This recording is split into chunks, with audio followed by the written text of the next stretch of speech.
Israeli ইহুদিরা কিছুদিন থেকে নির্মমভাবে পাখির মতো গুলি করে হত্যা করতেছে।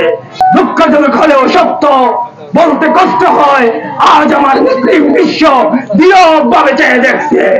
আজ বিশ্ব মুসলিম নেতারা নীরবতার সহিত পশ্চিমা বিশ্বের পা চেটে চেটে নীরবে এই মুসলিম মরার দৃশ্যকে শুধু উপলব্ধি করছে। আরব দেশের এই শক্তিশালী রাষ্ট্রগুলা এখন পর্যন্ত প্রতিবাদের কণ্ঠ তুলে নাই।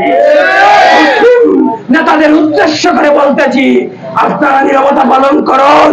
আপনারা ভুলে যাবেন না, বিশ্বের মানচিত্রে বাংলাদেশ নামে একটি দেশ আছে, যে দেশ নাসিরউদ্দিন জীবনশালার মাটি, জালালের মাটি। এই মাটিতে এখনো আলী রাদিয়াল্লাহু হযরত উমর রাদিয়াল্লাহুর উত্তরসূরিরা জীবিত আছে। আমরা প্রস্তুত থাকবো আগামীতে এই ফিলিস্তিনি মুসলমানের পাশে দাঁড়াতে। যদি আমাদের জাতীয় নেতা, আমাদের উলামায়ে কেরামরা ডাক দেন, আমরা যে যা নিয়ে পারি ঝাঁপিয়ে পড়বো।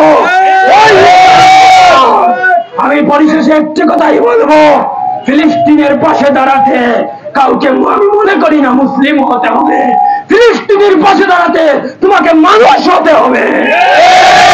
প্রশ্ন নয়, যেখানে মুসলমানের হত্যা হবে সেখানে আমাদের প্রতিবাদের কণ্ঠ জ্বলে উঠবে।